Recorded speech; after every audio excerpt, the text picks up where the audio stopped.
Welcome to Mahavir coaching centre. आज AP का आपका सेकेंड क्लास है। ये सेकेंड क्लास है। फर्स्ट क्लास में हम आपको एपी के बारे में बेसिक बताए थे और एक फॉर्मूला बताए थे Tn is equal to a plus n minus 1 into d. और इस फॉर्मूला के बेस पे कुछ क्वेश्चंस आपको सॉल्व भी करवाए थे और अभी हम उसी फॉर्मूला बेस पे 2-4 क्वेश्चन और करेंगे और फिर जो नेक्स्ट क्लास होगा उसमें आपका नेक्स्ट फॉर्मूला जो समेशन है उस पे कुछ क्वेश्चन को सॉल्व करेंगे। आप लोग बस निश्चिंत रहिए, जितना क्वेश्चन करवाया जा रहा है सब टाइप पे करवाया जा रहा है। आप इतना टाइप कंप्लीट करके जाइए एग्जाम में, आपको कहीं से कोई प्रॉब्लम नहीं होगा।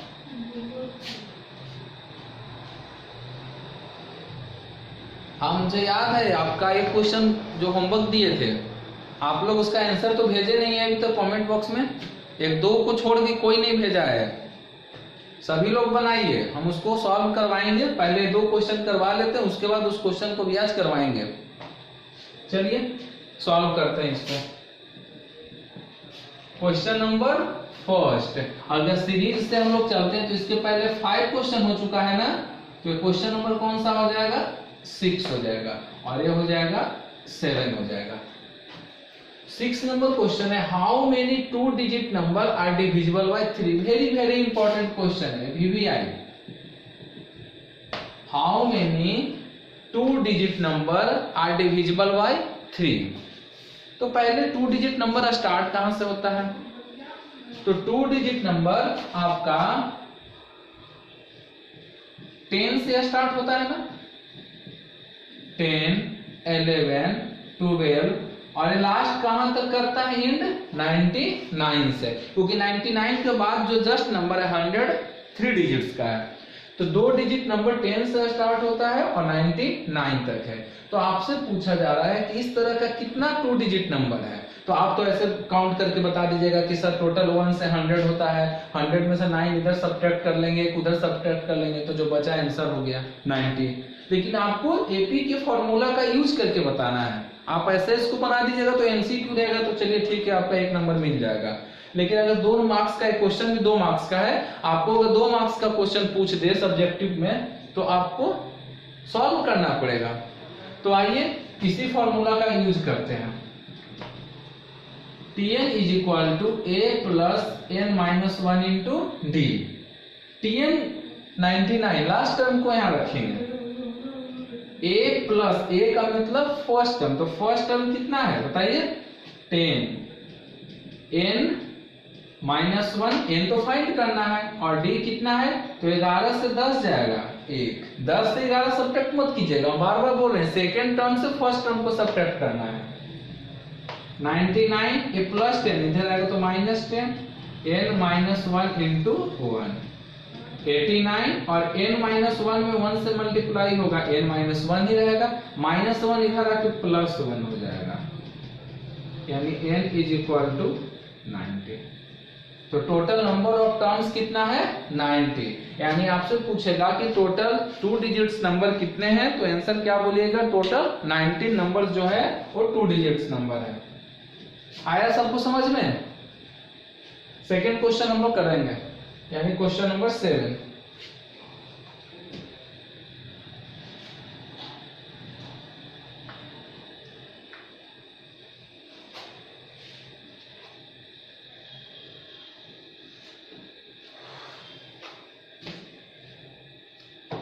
क्वेश्चन नंबर 7 देखिए, मजा आ रहा है क्लास करने में? आप लोग को मन लगा के पढ़िए। Question number 7, the sum of 4th and 8th term of an AP is 24. The sum of 4th and 8th term, 4th term को किससे रिप्रेजेंट करेंगे? T4 से, और 8th टर्म को किससे रिप्रेजेंट करेंगे? T8 से, और ये दोनों का सम कितना दिया हुआ है? 24. Similarly, the sum of 6th and 10th term, तो T6 प्लस T10 कितना दिया हुआ है? 44 दिया हुआ है। आपसे first 3 term of an AP पूछ रहा है, तो एपी में टर्म्स को बनाने के लिए हमको क्या क्या चाहिए, फर्स्ट टर्म यानी ए और डी चाहिए। ए और डी मिल गया तो हम एपी को आराम से लिख सकते हैं। तो पहले इसको सॉल्व करते हैं और ए और डी फाइंड करते हैं। तो T4 का मतलब बताए थे फोर्थ टर्म। अब फोर्थ टर्म को हम लोग क्या लिख सकते हैं, a plus 3d। Similarly a term है तो इसको क्या लिख सकते हैं, a प्लस 7d और इक्वल टू 24। a में a को ऐड करेंगे, 2a 3d plus 7d 10d 24। 2 क्या कॉमन आ सकता है, 2 से कैंसिल हो गया तो यहां से a plus 5d is equal to क्या मिल गया, 12। इसको इक्वेशन फर्स्ट ले लीजिएगा। सिमिलरली इधर भी सॉल्व कीजिए। T6 है तो इसको क्या लिख सकते हैं, a प्लस 5d। T10 है तो a plus 9d is equal to 44। a और a 2a 5d और 9d 14d 44। 2 कॉमन दोनों से आ जाएगा, a इसमें बचेगा और इसमें 7d is equal to 44। a plus 7d is equal to 44, equation second. आप थर्ड चैप्टर में linear equation in two variable में आप इक्वेशन को कैसे सॉल्व करते हैं आप पढ़ चुके हैं, तो आप आसानी से दोनों इक्वेशन को सॉल्व कर सकते हैं। चलिए हम दोनों इक्वेशन को सॉल्व करते हैं। तो a प्लस 7d 44 है और a प्लस 5d कितना है, 12 है। सब्ट्रैक्ट कर देते हैं, माइनस माइनस माइनस कैंसिल हो गया, 7 में से 5 जाएगा, 2d इज इक्वल टू 44 से 12 जाएगा, कितना बचेगा 32। तो d इज इक्वल टू 32/2 कितना हो जाएगा 60। अब d का वैल्यू को इक्वेशन सेकेंड या फर्स्ट में रखिए। तो putting the value of d in equation first. Equation first क्या है, a plus 5d is equal to 12। 1 plus 5 into d का वैल्यू कितना है 16 is equal to 12। a plus is equal to 12 minus कितना हो जाएगा 80, कितना हो जाएगा -68। तो a का वैल्यू कितना हो गया -68। चेक कर लीजिए, -68 और 5 इंटू डी, कितना निकला है 80 12। ठीक है, a भी मिल गया आपको, d भी मिल गया। आप आसानी से अब एपी का फॉर्मेशन कर सकते हैं। तो a का वैल्यू कितना निकला -68, d कितना निकल गया 60। तो एपी में फर्स्ट टर्म a होता है तो -68, second term a plus d होता है -68 प्लस 16 कितना हो जाएगा -52।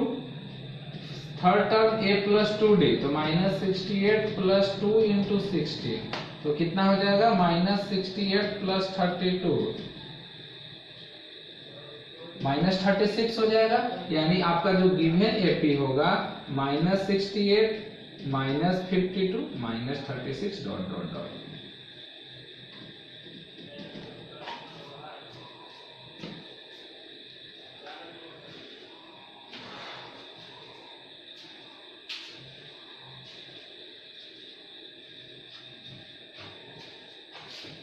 क्वेश्चन लॉन्ग है ये आपको 4 मार्क्स में पूछता है, 4 मार्क्स। क्या दिया हुआ है इसको फिर से समझ लीजिए एक बार। किसी एपी का फोर्थ टर्म और 8th टर्म का सम दिया हुआ 24।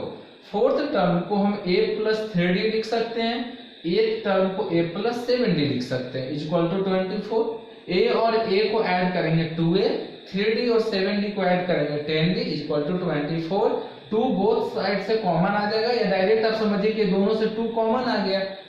a प्लस 5d 2 से कैंसिल हुआ 12। सिमिलरली इससे सेकंड इक्वेशन बना। ये दोनों इक्वेशन को सॉल्व किए तो a और d का वैल्यू आ गया। जब a और d का वैल्यू आ गया तो हम आपको एपी फॉर्म करने के लिए बताए थे कि फर्स्ट टर्म तो a निकला हुआ है -68, second term a plus d तो -52, third term a plus 2d तो -36। उसी तरह से हमको और नेक्स्ट टर्म करना है तो a प्लस 3d। तो आपका जो गिवन, आपको 3 टर्म ही लिखना था, फर्स्ट 3 टर्म्स लिखना था। तो फर्स्ट 3 टर्म्स -68, -52 और -36। टेंशन मत लीजिए, बता रहे हैं उसको भी, जो क्वेश्चन आपका रह गया था कल का होमवर्क का, उसको भी हम सॉल्व करवा रहे हैं। ये क्वेश्चन समझ में आ गया? ये दोनों क्वेश्चन आपका इंपॉर्टेंट ही है, 6th वाला तो वेरी वेरी इंपॉर्टेंट है। आइए जो होमवर्क वाला क्वेश्चन है उसको करवाते हैं। पहले क्वेश्चन नहीं था, आपको क्या निकालना है, इसका मिडिल टर्म निकालना है। तो मिडिल टर्म निकालना है तो सबसे पहले आपको समझना होगा मिडिल टर्म निकालना है। तो एपी दिया हुआ है 213, 205, 197 और लास्ट टर्म क्या है 37 है। तो पहले टोटल नंबर ऑफ टर्म, क्योंकि फर्स्ट टर्म दिया हुआ है, लास्ट टर्म दिया हुआ है, तो ये फर्स्ट टर्म तो क्लियर हो चुका है। ये लास्ट टर्म जो है कौन सा नंबर का टर्म है, अगर ये निकल जाता है तो आप आसानी से मिडिल टर्म को फाइंड कर सकते हैं। तो हम पहले इसका निकाल लेते हैं कि इसमें टोटल नंबर ऑफ टर्म्स कितना है। तो Tn is equal to a plus n minus 1 into d. Tn मतलब लास्ट हम बार बार बोलते हैं, तो ये 37। a का मतलब फर्स्ट टर्म कितना है बोलिए, ठीक है 213 और n फाइंड करना है और d कितना निकलेगा, तो d निकालेंगे second term minus first term, तो कितना हो जाएगा -8। सब्ट्रैक्ट कीजिए तो 37 माइनस 213 n माइनस 1 इंटू -8 कितना हो जाएगा -176 n माइनस 1 इंटू -8। -8 इधर आके पहले माइनस माइनस कट कर दीजिए, 176 इधर आके डिवाइड हो जाएगा, n minus 1 22 is equal to n minus 1, n is equal to 22 plus 1। Total कितना टर्म हो गया, 23 टर्म हो गया। यानी ये जो गिवन एपी है इसमें टोटल नंबर ऑफ टर्म्स कितना है, 23 है। तो आपको मिडिल टर्म निकालना है। तो आप डायरेक्ट ऐसे भी समझ सकते हैं कि मान लेते हैं कि 23 बच्चा को हम लाइन में लगा दिए, अब उसमें से आपको बोलेगा कि बीच का बच्चा क्या है, जी उसको बीच वाला बच्चा को निकालिए। तो आप आसानी से 23 है, चूंकि ये ऑड है, तो ऑड है तो हम मिडिल निकालने के लिए क्या करेंगे, एक जोड़ कर 2 से डिवाइड कर देंगे। तो हम क्या करेंगे, जो मिडिल टर्म इसका होगा वो क्या होगा, n प्लस 1/2 टर्म होगा। क्यों, क्योंकि ये जो 23 है वो कैसा नंबर है, ऑड नंबर है, और जब ऑड दिया रहे और मिडिल टर्म निकालना रहे तो एक जोड़ के 2 से डिवाइड करना है, और अगर ये इवन रहता तो डायरेक्ट 2 से डिवाइड कर देते। तो n प्लस 1/2, तो ये कितना हो जाएगा 23 प्लस 1/2, ये कितना हो जाएगा 24/2। इसका मतलब जो 12th टर्म होगा वो इसका मिडिल टर्म होगा। अब 12th टर्म का वैल्यू आपसे पूछ रहा है, तो 12th टर्म का वैल्यू पूछ रहा है मतलब T12, और T12 is equal to a plus 11d। a कितना है दिया हुआ 213, 11 इंटू d कितना निकला है -8। 213 11 इंटू -8 तो -88। सब्ट्रैक्ट कीजिएगा, 13 से 8 गया 5, 10 से 8 गया 2, 125। फाइनल आंसर आपका ये हुआ, एक आंसर ये हुआ। तो आपसे पूछा जा रहा है term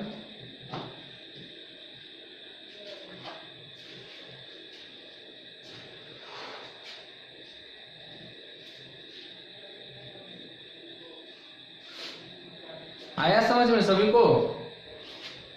find the middle term. तो फर्स्ट टर्म दिया हुआ है 213, n तो निकालना है number of term, common difference आसानी से निकाल दिए, 205 में से 13 गया -8 हो गया। लास्ट टर्म 37 दिया हुआ है, यहां से सॉल्व करके n निकाल लिए। अब यहाँ जो n है वो क्या है, ऑड में है, और जब ऑड में रहे तो आपको number of term middle term निकालने के लिए +1 डिवाइडेड बाई 2 करना है। तो 12 टर्म 24/2 करेंगे तो 12th टर्म जो होगा ये इसका मिडिल टर्म होगा। अब इसका वैल्यू आपसे पूछा जा रहा है, तो T12 is equal to a plus 11d।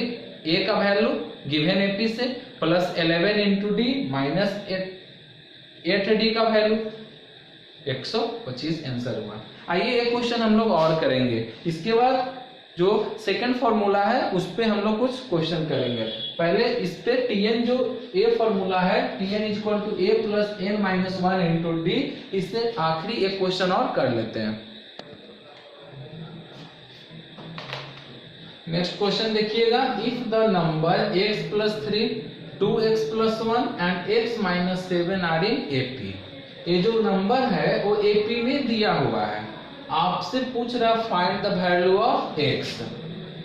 तो थोड़ा सा ध्यान दीजिएगा, हल्का सा यूनिक क्वेश्चन आ गया है, आपको इसमें अपना कॉमन सेंस अप्लाई करना है। क्या करना है, देखिए ये जो तीन नंबर है, first number x plus 3, second number 2x plus 1 और थर्ड नंबर है x माइनस 7, ये तीनों एपी में है। तो एपी में है, इसका मतलब जो कॉमन डिफरेंस होगा दो नंबर के बीच का वो क्या होगा, इक्वल होगा। यानी अगर इसको हम फर्स्ट टर्म मान लेते हैं, इसको सेकेंड टर्म मानते हैं, इसको थर्ड टर्म मानते हैं, तो second term minus first term का जो वैल्यू होगा third term minus second term के इक्वल होगा, क्योंकि कॉमन डिफरेंस तो सेम होगा ना लगातार दो टर्म के बीच का। सेकेंड टर्म क्या है 2x plus 1 minus first term क्या है x प्लस 3, थर्ड टर्म क्या है x माइनस 7 और सेकेंड टर्म क्या है 2x प्लस 1। सॉल्व कर लीजिए, माइनस है तो साइन क्या हो जाएगा, चेंज हो जाएगा, ये माइनस एक्स और माइनस 3 हो जाएगा, माइनस 2x और माइनस 1 हो जाएगा, 2x से x जाएगा, क्या बचेगा x plus 1 minus 3 minus 2, x minus 2x minus x minus 7 minus 1 minus x, minus x इधर आके क्या होगा प्लस x, तो x प्लस x और माइनस 8 इधर है ही, माइनस 2 इधर जाएगा तो plus 2, 2x is equal to minus 6, x is equal to minus 6/2 क्या आ जाएगा माइनस 3। इसमें कुछ करना नहीं है, आप बस थोड़ा सा कॉमन सेंस, सेकेंड टर्म से फर्स्ट टर्म को घटाएंगे तो कॉमन डिफरेंस निकलेगा, थर्ड टर्म से सेकेंड टर्म को घटाएंगे तब भी कॉमन डिफरेंस निकलेगा, और एपी है तो कॉमन डिफरेंस दोनों केस में क्या होगा सेम होगा, दोनों केस में कॉमन डिफरेंस सेम होगा। बस आपको खाली सॉल्व कर देना है इसको। एक क्वेश्चन और कर लीजिए, आपका 9 क्वेश्चन इस बेस पे हो गया, काफी सारा क्वेश्चन हम करवा दिए हैं, एक क्वेश्चन और कर लीजिए, लास्ट क्वेश्चन। एक हल्का सा क्वेश्चन लास्ट में आपके लिए है,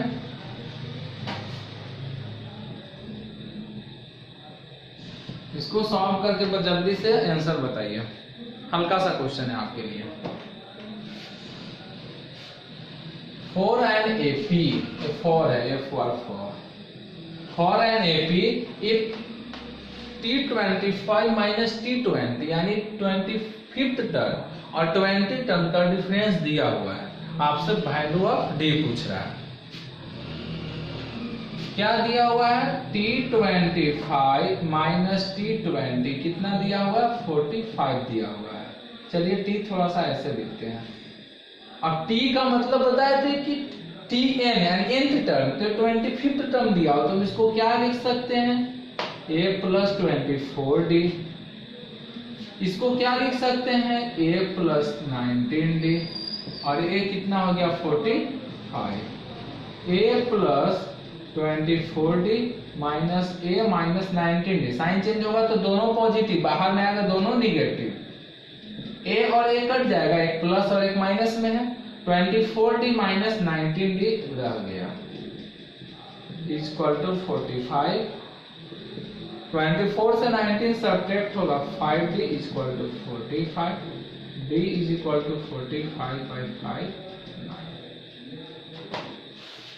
आज का क्लास यहीं तक, आपका जो ये टॉपिक था, ये first topic, first formula nth term पे जो भी क्वेश्चन था इंपॉर्टेंट आपको करवाया जा चुका है। अब इसके बाद हम लोग नेक्स्ट वीडियो में, और इसका जो सेकंड पार्ट होगा आपका वो नेक्स्ट वीडियो में, और सेकंड फार्मूला जो एसएन बेस है सम ऑफ nth टर्म, इससे होगा। आप क्लास रेगुलर अटेंड कीजिए, ज्यादा से ज्यादा आप रेगुलर अटेंड करने का तो है ही, रेगुलर क्लास अटेंड कीजिए और फुल वीडियो देखिए, स्किप नहीं कीजिए। स्किप कीजिएगा आपको कोई फायदा नहीं होगा। तो आप ज्यादा से ज्यादा वीडियो देखिए, शेयर कीजिए दोस्तों के बीच, और घर पे क्वेश्चन प्रैक्टिस कीजिए। जो प्रॉब्लम होता है आप आसानी से उसको, अगर सॉल्व नहीं होता है, प्रॉब्लम हो रहा है, तो हम तो अपना पर्सनल नंबर भी आपको दे चुके हैं। उस व्हाट्सएप नंबर पर आप पर्सनल भी हमसे क्वेश्चन को पूछ सकते हैं कि सर ये क्वेश्चन आप जाके क्लासरूम में करवाइएगा, तो हम नेक्स्ट डे उसको करवाएंगे। और नहीं तो आप कमेंट में क्वेश्चन डाल दीजिए। चलिए, बहुत बहुत धन्यवाद।